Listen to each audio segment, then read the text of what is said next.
John Rogers, Jr. Thanks for sitting down with me for Fort Knox.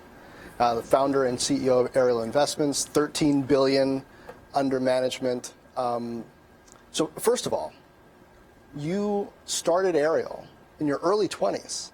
Yeah, I'm very fortunate. How'd you do that? Well, the fortunate thing was that my father had bought stocks for me every birthday and every Christmas after I was 12. And as time went on, he let me make my own investment decisions. And when I got to college, he turned the whole portfolio over to me. So I started trading stocks. I had a broker right across the street from campus and just fell in love with the markets. So I started out at William Blair for 2.5 years as a stockbroker and felt like at age 24, I was ready to go out and start a money management and mutual fund company. And I think I was confident because several of our stocks did really well, and that gave me confidence. For a black man born in 1958, that's an unusual backstory. Tell me sort of how you got into that community. Your parents were both lawyers, right? Yes. Well, my father was a Tuskegee Airman, and I came around kind of late. My dad was already almost 40 years old when I was born, so he had a lot of time to plan my life, And so a certain age, could be good, or right. He was very strict about it. Okay. Certain age, I had to have a checking account, savings account, a brokerage account, a summer job at age 16. So all these things were, he instilled in me, and there was no argument about it. You were going to have to do that. And in hindsight, it was really thoughtful. It got me exposed to a lot of things to be able to be comfortable in the financial markets at a very young age. But it was my dad's persistence that made that happen. So you're getting stocks for your birthday and Christmas at age 12. Are you happy about that at that point? Well, at first I wasn't, because, you got used to toys when you're that age and new games and fun things. But the thing that he did that was nice is that every 3 months I would get a quarterly dividend check. Okay. And he let me spend the money on anything I wanted. And as the years went on, those dividend checks got a little bigger, and started to be meaningful. So I wasn't as unhappy any longer to be getting the stocks. I'd look forward to it and again, help him pick the new stocks for me, which was really, really fun. Yeah, and so take me now to today. And clearly you've grown, you've got dozens of employees. Is it 88 now? Or we're actually up to about 100 right now. 100? So why are you at that size now versus where you were before? Tell me about the points of growth and the investing philosophy. Well, I think that we've been successful, for a couple of reasons. I think number one, of course, in this business is performance. And we can demonstrate our Ariel fund started in 1986. It's well ahead of its benchmarks since then, and it's had the same portfolio manager over this entire period. And so there's not many fund families that have that kind of long-term performance with that continuity in management. We've had a particularly great 10 years where we're actually number one in our category in the sort of mid-cap core and mid-cap value, depending whether it's Lipper or Morningstar. Now, for the people who aren't deep in stocks since preteen, tell them what that means in terms of the size of the companies, the types of companies that you are focused on, and maybe the types that you're saying, nah, not for me. Well, our focus from the very beginning in my original business plan was to focus on small and mid-sized companies. So instead of owning giant companies like Procter & Gamble, we would own a smaller company like Smucker's, something like that. Right. We don't want the biggest companies because we feel like the biggest companies are well-researched. Everyone knows all there is to know about those companies already, and so it's hard to find a bargain. But sometimes in the small and mid-sized companies, they fall through the cracks. There's not as much research being done, and then we could hopefully find some hidden gems in that small and mid-cap arena. And that's been our focus. We've been fishing in that same fishing pond for over 35 years now. And one of the things we also try to do is have a Warren Buffett kind of patina to it. So if you find a small cap or mid-cap company, to make sure it's got strong brands and where you're highly confident that company will still be around 5-10 years from now. It's got a strong balance sheet. It's got some kind of moat around it to stop new competitors from coming in. And so that's kind of our strategy. Give an example. What's one of those first diamonds in the rough that you found in the early mid-'80s? I was talking about this the other day. We had a lot of fun with toy companies. They did really well for us. So companies like Tonka, Viewmaster Ideal. I remember visiting Brooklyn to see Topps the baseball card company. Yeah. And they had Bazooka Bubble Gum, and it was just such a fun company to invest in. And eventually all those companies got consolidated, bigger companies bought them. But those are some early winners for us that really helped us establish ourselves. What did you see? What triggered your interest in those companies at that time? I could understand that they had their unique niches and that they were going to be perennial brands that would be popular for a long time. I wasn't buying fad companies, but again, companies that had a long time future. And you had a confidence they were being well managed. We got to go out and visit and meet with those management teams. And those early stocks were really important for us. It got us on the map because they did so well and we had outperformance in those early years. Now, I feel like I'm going to play a little game of Is It True? Because you've got some really interesting moments in your life. So is it true that you beat Michael Jordan in one-on-one basketball? It is true. I know it's hard to believe. I'm not saying it's hard to believe because you played at Princeton. I did. Right? And so tell me how that goes down. Is that one of his camps? Yeah, it was at one of his fantasy camps. It's called the Senior Flight School, for people, I think, over age 35. Okay. And one day, every day at camp, he would challenge any camper to a game of one-on-one. And the first 7 years, no one had ever beat him. And so I think I was fortunate. The day that I played him, he'd played about 20 campers that day already. Okay. He was undefeated. So he was a combination of tired and overconfident. And with it being a short game, I was able to surprise him. So what did you play to? The first one to score 3 baskets. 3, okay. Yeah, and Coach Carrill used to always say I was a good one-on-one player. Said because you don't have to pass when you're playing one-on-one. And he said when it came to passing, I was legally blind, and he could not teach vision. So. Okay. So it was close, I take it. It was, yeah. And you can hear him on the video. It's if you Google John Rogers and Michael Jordan. Oh, you got video. All right. It pops right up, and you can hear him say, "Oh no," when the last shot goes in. And Damon Wayans, the comedian, immediately comes onto the court and starts making fun of Michael. Just take those posters down of Jordan and replace them with Rogers. That is quite a feather to have in your cap. Tell me about basketball and when that really started in your life. I mean, I imagine you're playing at Princeton. You didn't start late in high school. It takes a while to get there. You're right. It was a passion of mine in middle school. And then I went to the University of Chicago Lab School, played high school basketball there, and ended up, I was a Class A All-State player and had some success. Also used to go to the basketball camp run by the then Chicago Bulls coach Dick Motta, who sort of made it clear I had a chance to play Division I, and that would be as far as I'd be able to go. Made both of those things clear? He did, which is really good of him. At an early age, when you're a high school person, you think you're pretty good. He's like, okay, you're not going to be able to play professionally, and it's important for you to know that at this stage of your life. Did you ever second guess that? No. Because I went to play for this Hall of Fame coach, Pete Carrill at Princeton, who was also very honest with you. Mm-hmm. And he told you your weaknesses and your strengths. And I was very fortunate to make the team and to be on the team and to play for someone who really was an extraordinary teacher. The best teacher I ever had by far. And so basketball really did transform my life, and having a chance to play for Coach Carrill transformed my life. So it didn't teach you to pass? Well, he said he couldn't do that. But he did teach you to think about your teammates first. Okay.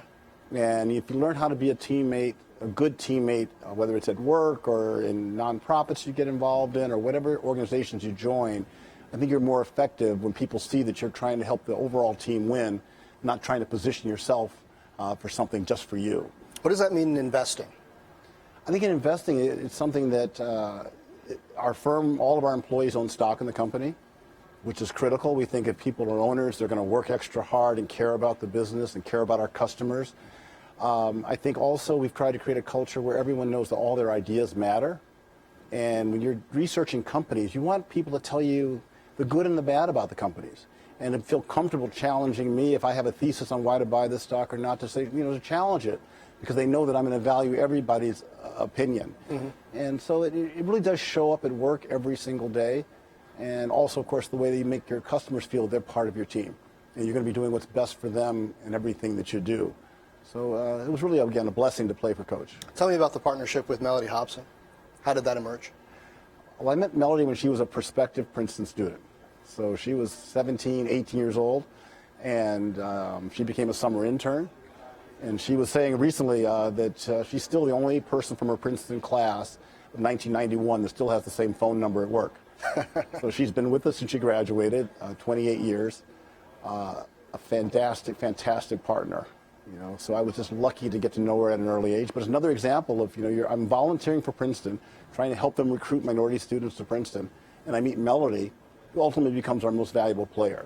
So Coach was right. What was it about her and her skills or the way she thinks that elevated her in that way? Well, in the beginning, you could see she had this enormous charisma and sparkle, and she was willing to just, you know, engage with everyone. She wasn't afraid of adults as a young person. She was going to let them know her truth and be comfortable about it. But as time went on, you realize she had extraordinary judgment. She just really did. She was extraordinarily smart, but probably equally importantly, she worked, you know, 24/7 every week, learning everything there was to know about the industry, because this wasn't her, you know, her life's work. She didn't have parents buying stocks for her as a kid. So she had to learn it, you know, through that internship and then when she started. And there's just no substitute for that work ethic that she put into it. And eventually, you know, she's just become an extraordinary leader. And so I'm really lucky to have her as a part of our team. Yeah. Right now in America, I feel like we're at a point where a number of people are questioning capitalism. And some of that could be healthy because capitalism is not, I believe, intrinsically moral. You can apply morals to whatever system. But some of it I find troubling because I think personally capitalism is the best financial system when it's given the right balance. Well, what's your perspective on what the up-and-coming generations of Americans should think about when they think about what capitalism means to our culture, to our society, and the kinds of morals, regulations that need to be applied to it for it to work as well as it can? Yes. Well, you know, I think as Warren Buffett would say, you know, our capitalist democracy is not perfect by any means, but it's been an extraordinarily successful framework for building this great American economy and why we've thrived since you know, we started this country and why the markets have just continued to go higher and higher. So I think it's so important that we teach this in public schools. You know, we've been very involved with financial literacy at Ariel and trying to get young people to understand the importance of business and that businesses provide jobs and economic opportunity for everyone. And as Warren says, we don't want to do anything that's going to, you know, screw up that golden goose that's laying these golden eggs. It's really important. So I'm a big believer in our capitalist democracy. I think, again, we have to work on education, making sure everyone understands that, but also realizing these things are going to go in cycles. That's the way America works. And maybe we've had too many, you know, we had too many regulations and too many things were going in the wrong direction. And I think it's something that we have to make sure that we don't move into a mindset that creates so many regulations that it's hard for our capitalist democracy to be successful. Right. And so I think this too will pass, and we'll get back to a more measured kind of political leadership. I don't love the term inequality because equality suggests that two different sides are inherently supposed to have the same. But I guess there's some people who see an imbalance in how the distribution of wealth is playing out. Is there a problem in that you see, and what's the right recipe? You've mentioned education. Are there other components to it to shifting the balance or perhaps providing a pathway to those who have less? Well, as I've talked about, I think it is so important that financial literacy is at the core. You know, we started a small public school over 21 years ago when Arnie Duncan worked at Ariel, and he was in charge of our community affairs well before he became Secretary of Education. So I always come back to that as being at the heart of this to make sure we're all prepared. But we also have to make sure that our corporate leaders and our big financial services firms include everyone, because unfortunately, people from lower socioeconomic backgrounds, often people of color, have not had the opportunities to get into the big investment banks, the private equity firms, the hedge funds, the venture capital firms, where so much of the wealth and jobs are being created today, and so much where the political power has been coming. So I think we have to push these major institutions to be more engaged and more inclusive, and we can do that through the bully pulpit. And I'm involved with the Financial Services Pipeline in Chicago, where I co-chair, which is all about getting more of us into that world. We created a program at the University of Chicago, where I'm a longtime trustee, where minority and women students can get paid internships at endowment offices, in the investment office of endowment offices, to learn all about private equity. So I think what I'd like to see is more corporations partnering with urban public schools the way that we have, and to create real financial literacy, create career paths and role models for everyone to be included. I think that's very, very, very important. And I also think that maybe at some point, we are getting to a point where people who have these multi-billionaires, who make $1 billion or more in a year, I think we're starting to bump up against where it got to be a concern. Where the difference between what the lowest income and the highest income, all of us know John Paulson here in New York made $5 billion in 1 year. And I read that book, The Greatest Trade Ever Made. And you would hope that more people could have shared in that kind of opportunity, not just a few. Yeah.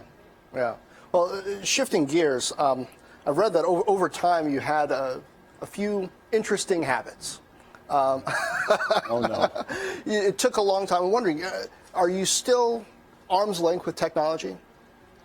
I'm arm's length. I mean, my daughter insisted that I get the iPhone, and got me on Instagram and all those things. And what was your philosophy before? Because I don't want to get it wrong, but you were holding off from using PCs and the internet for a while, I still don't use a computer, and I still don't email.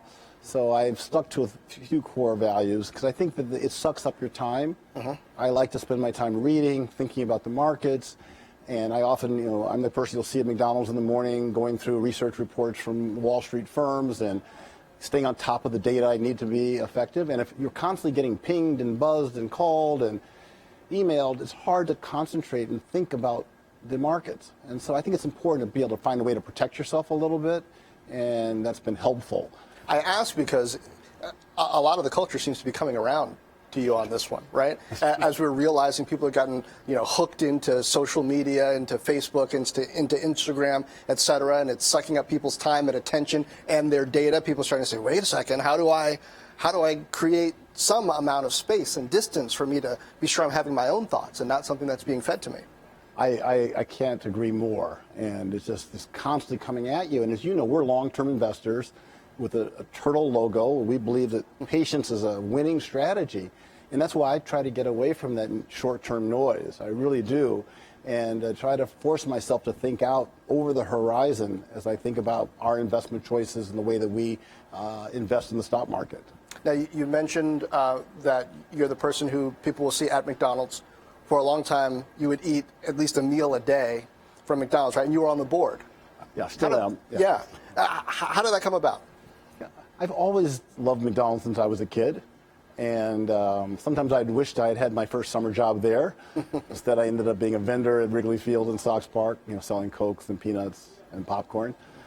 But when I came home from college, I found that it was a nice, peaceful oasis, a place where I could go and read.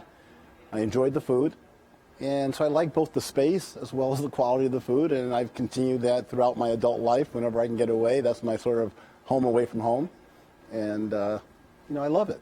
There have been some people, Steve Jobs included, who would wear the same thing, if not every day, very often, in part to just one more decision that they didn't have to make, a bit of an oasis perhaps in mental space. Does that play into how you structure some things?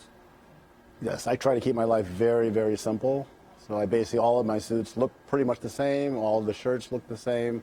All my ties have turtles on them. I hadn't noticed that. So we try to, make it easy. So people know what to get you. They do. Ties with turtles. That's right, yes. I imagine that, people are going out, people who know you are going out trying to find creative ties with turtles. Every once in a while. I found this one recently that has a little bunny on the bottom of it. So it's kind of cool. All turtles and one bunny, which fits our theme perfectly. The tortoise wins that race at the end. If you were to give everyday people a couple of pieces of advice about how to think about investment and dealing with their assets in general, what would it be? Because a lot of people, they feel like, well, I don't necessarily have a lot of money to invest in stocks. They're concerned about student loan debt, saving for an emergency fund, all these competing needs, not to mention thinking forward to their kids' needs.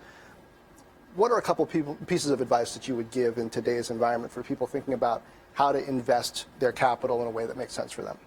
Well, first I would just say get started. Because I find that it was like with me as a kid. Once I started to get involved with the markets, I started trying to find extra money wherever I could find it. From my vending earnings or my gifts that someone gave me cash, I always put the money in the market, and then I learned faster because I was really doing. So I tell people, just get in the markets, start playing the game, and you'll love it. You'll love reading about it and studying about it. The second thing I say is just think long term. You've got to be a long-term investor. I carry around in my wallet a page from one of Warren Buffett's annual reports where he reminds you the last century the Dow started at 66 and the Dow ended at over 11,000. And that included, 2 world wars, Great Depression, all kinds of other catastrophes that faced our country. But eventually the markets come back. So I tell people, invest for the long run. And then finally, another Warren thing is that he says, stay within your circle of competence. Invest in what you understand. And don't try to chase the hottest, newest concept, but invest in a business that you feel confident and comfortable with, that you can own for the long run, and you'll be successful. So if I think you do all those things, just get involved, think long term, invest in what you understand, it's a way for you to be a successful investor. That's great. You've also been on the board of Nike. New board member. Okay. Does that fit within, you feel, your circle of competence? You clearly have background in athletics. You have been on boards before of large companies, but you've invested in small. How did that fit into your sense of, this is a company I think is interesting and one that I want to spend time focused on? Well, I did a lot of soul searching about it because I felt that at this stage of my life, 3 boards was about the amount that I could sort of tackle effectively. And I could learn a lot and hopefully contribute a lot and be a part of the family, and so that 3 would make sense. I chose Nike partly because I thought I would be able to understand the issues that they were facing, and I also felt it was great that Phil Knight was still very involved in the company. And when I got on McDonald's board, Ray Kroc was no longer alive, so I didn't have a chance to be able to see that genius up close and personal, but to be able to see Phil Knight in a leadership role as he still serves as a board member was something really magical. They've got a great team, and Mark Parker's put together there, and the way that they built that brand, and they've done it globally, it would just be a fantastic learning experience to be a part of it. And then hopefully I could contribute because I've had this long love of sports, and would be able to use some of that knowledge and expertise to be helpful. What do you learn on a board as an investor? A couple things. I would give examples. I used to be on the board of Bank One before it was sold to J.P. Morgan Chase. And I think I'm a better banking analyst because of the years that I was on, first Chicago MBD, and it morphed into Bank One. It made me a better banking analyst. I was on the board of Aon for 18 years. I'm a better insurance analyst and better professional services analyst because of that experience on those boards. What are the kind of things that you can see now that you couldn't see before? Well, you start to see how really terrific management teams build an organization, how they achieve their goals, how they hold people accountable and make things happen. So when you're out doing research, you're trying to find similar companies that have those characteristics that you saw that were winning characteristics on those other companies. I've often had a chance, whether it was McDonald's, when Jim Cantalupo came back to get the company back on track, or when Jamie Dimon came into Bank One, to see dynamic leaders come in and make change, create a plan to win. And so I'm looking for that plan to win in the research that I have in the small and mid-sized companies that I've built my career around. And when I see those characteristics of someone who has that great plan and they're holding their team accountable and they're sticking to that plan and working that plan every quarter when we talk to management, it's a sign that I'm on to something good. On the other hand, if you see management teams that are distracted, that's not going to be good. So I think you learn a lot about how to manage a wonderful business, and the characteristics of it, I think, are really important. And you understand some of the challenges that different industries can face, and you look for those challenges when you're doing your normal research. Yeah. Finally, as you look at the landscape now, all these years after you started Ariel, of minority investment firms, is it what you expected that you might see in 2019? What is there still to work on, and what gives you encouragement? It's been a real challenge. Over the last 10 years, several of the outstanding minority-owned firms have disappeared since the financial crisis. They never quite got to scale, and when things got tough, they went away. So it's a tougher world for minority-owned investment firms than I ever would have imagined, in particular in investment management and mutual funds. I thought it would have gotten easier and more accepted than it has been.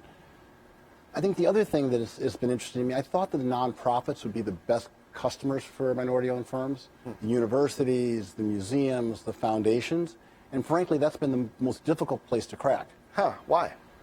I think they're used to thinking about minority-owned firms in terms of construction, supplier diversity, catering, janitorial services. We need to get rid of that term supplier diversity because the economy, as you know, has moved to a technology-based economy and a professional and financial services economy. You either want to build Apple or you want to build Carlyle or KKR or Facebook. Not those smaller businesses that are great businesses, but there's not as much opportunity in those as the economy is adjusted. So I think it's really important that people making decisions and who believe in diversity and inclusion hire minority firms in the parts of the economy where the wealth and jobs are being created today. Right. And I think that's the challenge that we face. We have to educate folks around that because people just gotten comfortable doing it the way they've always done it. And because there's so much talent that's not being utilized. As Reverend Jackson always says, baseball became a better sport once Jackie Robinson started to play, and Willie Banks and Ernie Banks. Willie Mays and Ernie Banks. And, we need to have that in the financial services world, too. Indeed. And you have certainly led the way. John, thanks for the conversation. Thank you. It's really fun.